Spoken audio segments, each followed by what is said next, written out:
friends, welcome to Madrasi Samayal Stories. உங்களெல்லாம் meet பண்ணி ரொம்ப நாள் ஆச்சு. ஏன்னா நான் பிஸியா இருந்தேன், ரொம்ப வேலை இருந்துச்சு வீட்ல. அது என் அம்மாவை டார்ச்சர் பண்ணிட்டு இருந்தேன். நீங்களாம் எப்படி இருக்கீங்க? சேனலை மறக்காம சப்ஸ்கிரைப் பண்ணிடுங்க ப்ளீஸ். இன்னைக்கு அம்மா டின்னருக்கு சிக்கன் நூடுல்ஸ் பண்ணி கொடுக்குறாங்க. நார்மல் நூடுல்ஸ் தான், அதில் நாங்களே சொந்தமாக பவுடர் எல்லாமே மசாலா போட்டு பண்ணுது.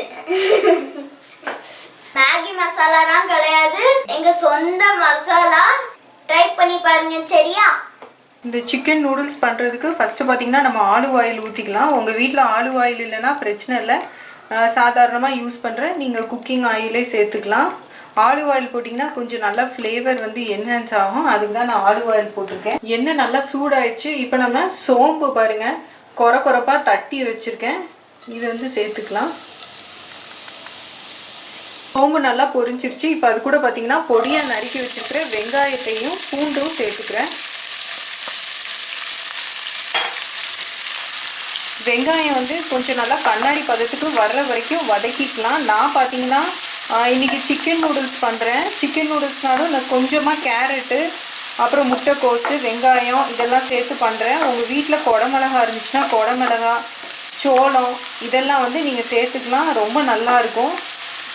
எனக்கு பார்த்திங்கன்னா நான் இன்றைக்கி குடமிளகாலாம் இல்லை, லாக்டவுன் வேறு இல்லையா, அதனால் ஒரு 4 நாளைக்கு ஒருக்க தான் கடைக்கு போய் வாங்குறது.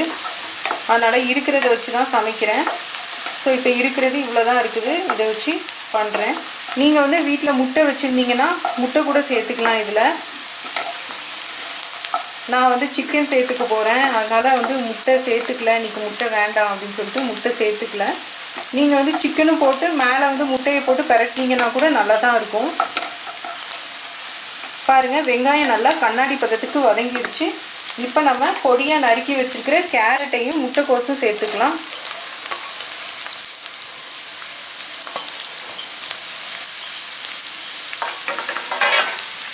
இந்த நூடுல்ஸ் பார்த்திங்கன்னா நல்லா நீல வாக்கில் மெல்லுசாக நறுக்கி போட்டுக்கிட்டாலும் நல்லாயிருக்கும், இந்த மாதிரி பொடியாக நறுக்கி போட்டுக்கிட்டாலும் நல்லாயிருக்கும்.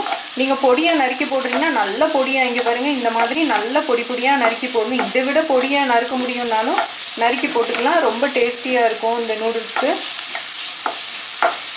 ஓரளவுக்கு வதங்கிடுச்சு. இப்போ இது கூட நம்ம கொஞ்சமாக உப்பு சேர்த்துக்கலாம். அந்த உப்பு பார்த்திங்கன்னா நம்ம இதில் இருக்குது இல்லையா, இந்த காய்கறிக்கு தேவையான அளவு உப்பு மட்டும்தான் சேர்த்துருக்கோம். இன்னும் ஒரு நிமிஷம் வதக்கிக்கலாம். நல்ல சுருள வரணும், கேரட்லாம் அப்படியே பொடுசாக சுருண்டுறணும், அந்த அளவுக்கு வதக்கிக்கணும். அப்போ தான் நல்ல ஒரு டேஸ்ட்டு கிடைக்கும் நம்ம நூடுல்ஸ் சாப்பிடும்போது. இப்போ இந்த காயெல்லாம் ஓரளவுக்கு நல்லாவே வதங்கிடுச்சு. இந்த ஸ்டேஜில் நம்ம பொடியாக நறுக்கி வச்சுருக்கோம் இல்லையா, எலும்பே இல்லாத கோழி, அதெல்லாம் சேர்த்துக்கலாம். கோழியும் பார்த்திங்கன்னா நல்ல பொடுசாக நீங்கள் நறுக்கி வச்சுக்கணும். கோழி சேர்த்தாச்சு. இப்போ கோழிக்கு தேவையான அளவு உப்பு சேர்த்துக்குவோம், கொஞ்சமாக உப்பு. இந்த ஸ்டேஜில் நல்லா மிளகுத்தூள் சேர்த்துக்கோங்க.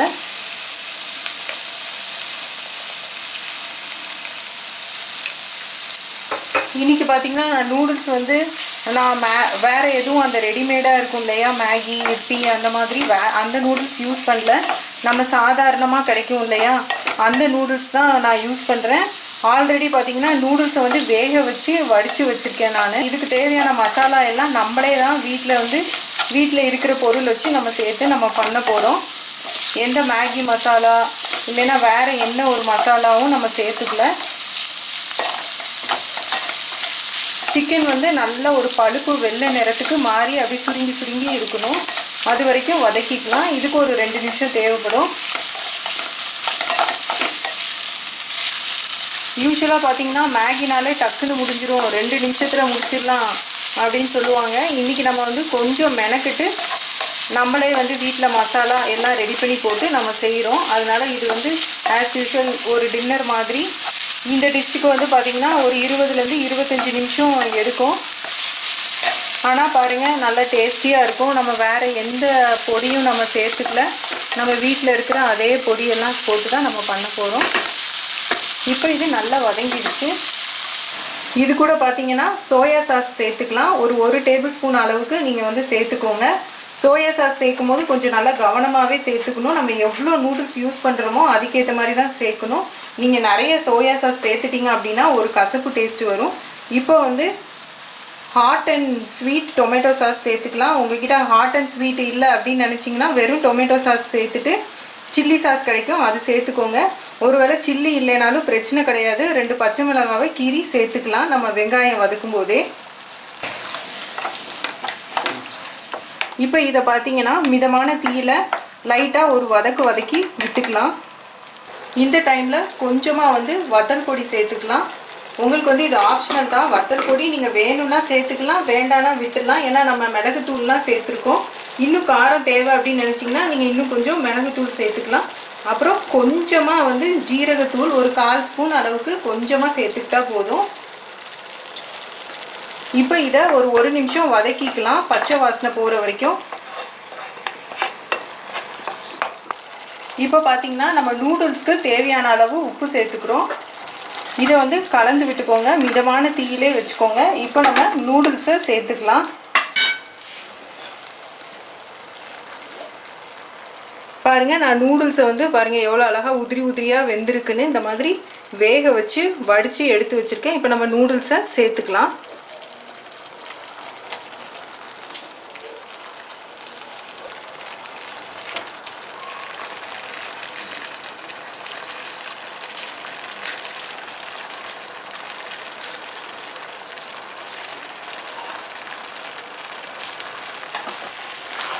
நூடுல்ஸ் சேர்த்தாச்சு. இப்போ இதை வந்து நல்லா வந்து கலந்து விட்டுக்கலாம்.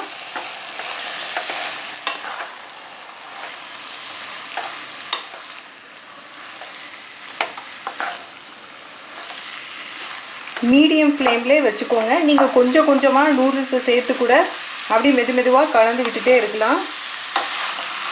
மொத்தமாக நூடுல்ஸ் சேர்த்து கலந்து விடுறதுக்கு உங்களுக்கு கஷ்டமாக இருந்துச்சு அப்படின்னா கொஞ்சம் கொஞ்சமாக சேர்த்து இந்த மாதிரி கலந்து விட்டுக்கலாம்.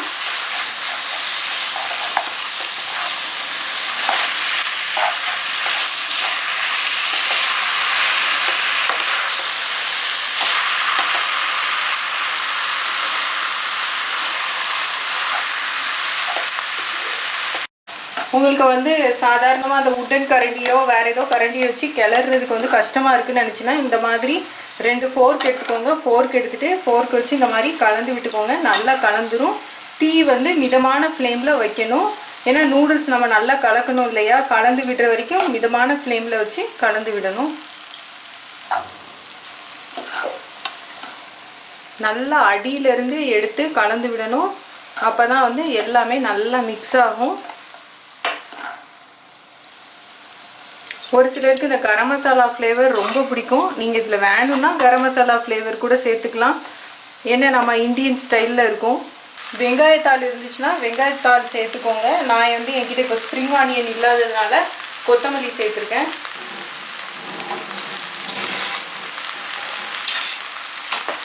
இப்போ இதை லைட்டாக வந்து மிக்ஸ் பண்ணி விட்டுக்கலாம். பாருங்கள், இது ரொம்ப சொதனும் இல்லை, ரொம்ப ட்ரையாகவும் இல்லை. எனக்கு இந்த மாதிரி தான் பண்ணால் பிடிக்கும். எனக்கு வந்து ரொம்ப தண்ணியாகவும் இருக்கக்கூடாது, சூப் மாதிரி ஆயிரும். ஸோ அதனால் எனக்கு அந்த மாதிரியும் இருக்கக்கூடாது, ரொம்ப ட்ரையாகவும் இருக்கக்கூடாது. இப்போ இது கரெக்டான டெக்ஸ்சரில் இருக்குது. உங்களுக்கு வந்து என்ன மாதிரி டெக்ஸ்சர் வேணுமோ அந்த டெக்ஸ்சரில் நீங்கள் இறக்கிக்கலாம். ஒருவேளை உங்களுக்கு சூப்பியாக இருக்கணும் அப்படின்னு நினச்சிங்கன்னா இது பண்ணும்போது இதிலே வந்து நீங்கள் கொஞ்சம் சிக்கன் ஸ்டாக் ஏதாவது ஊற்றிக்கலாம். சேர்த்துக்கிட்டீங்க அப்படின்னா நல்லா சூப் மாதிரி இருக்கும் நூடுல்ஸு.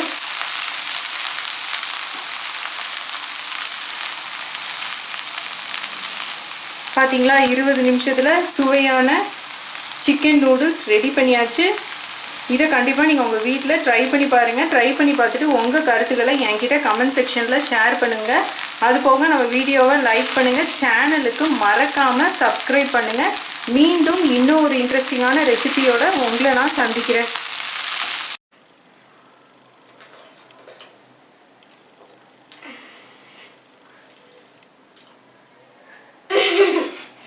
இதே மாதிரி நீங்களும் உங்க வீட்ல ட்ரை பண்ணி பாருங்க. கமெண்ட் பண்ணுங்க, சேனலை சப்ஸ்கிரைப் பண்ணுங்க, லைக் பண்ணுங்க, ஷேர் பண்ணுங்க. பை.